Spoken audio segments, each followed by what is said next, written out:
Hello everyone, IndieVoice here. There has been many good indie games this year, and today we're looking at another really unique one.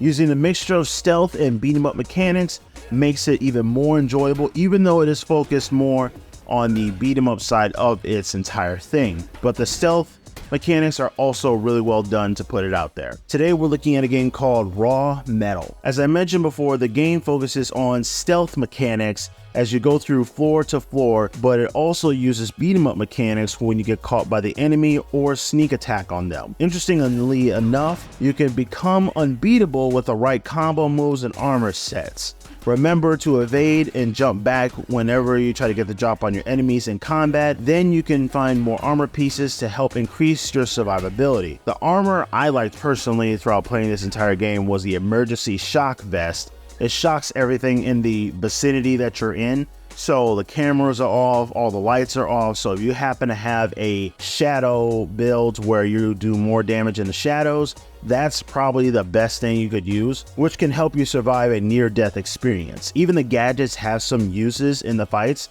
Certain items like the concussion grenade or the particular trap item that teleports enemies out of the fight, so now you can have less enemies to take care of, but you get less of the loot that you get after the fight. So if you're in a 2-on-1 or a 3-on-1, that is probably the most useful thing to use. The zap gun will either stun your enemies or you can sneak up on them from behind. In mid-fight, you can get more chances to punch your enemies to take them down. The noise maker really helps when it comes to avoiding enemies if you don't want to get caught at all and just want to go for the stealth features. So you can go through this game in two different ways. You can either go all beat 'em up style or sneak up and grab and beat 'em up, or you could just do full-on stealth and try to avoid all the enemies, getting the items and coming back onto the elevator. For the story of Raw Metal, you are a lone scavenger on a distant barren exoplanet. In search of gear supplies, you infiltrate the depths of the Kata Base 6, a massive mining facility run by a corrupt megacorporation known as the Orpheus Tech.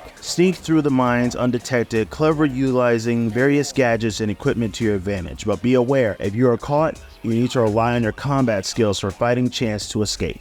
For the pros and cons of Raw Metal, pros, the game offers a unique mix of stealth and beat 'em up mechanics, which makes it stand out from other indie games. The right combo of moves and armor sets can make the players feel unbeatable and increasing their enjoyment in the game. The armor pieces and gadgets in the game have various uses, making them more than just cosmetic items. The game has a well-written story and immerses the players into the weird world of trying to survive the best you can against other miners in this super mega corporation. The cons: the game is focused solely on stealth and combat, which might be only for some players who like that type of thing.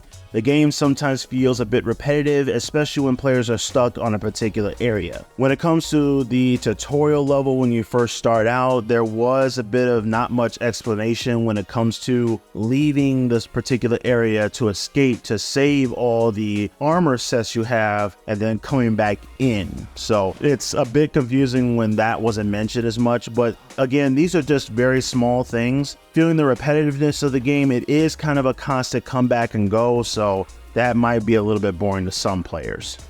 Overall, Raw Metal is a unique indie game that offers a great mix of stealth and beat 'em up mechanics, and so far, I have really enjoyed it. I have played this a multitude of times. Even if it does feel very repetitive at moments, it's not bad. It's actually something I was really excited for. And after playing several hours, I was up until 3 a.m. playing this game, just trying to beat the first boss, which is slightly difficult. It is very enjoyable and probably going to be one of my favorite games for like the top 20 on this list. If you want to check out this game, it's available on Steam for only $20. That's actually a pretty good deal, and I will see you next time.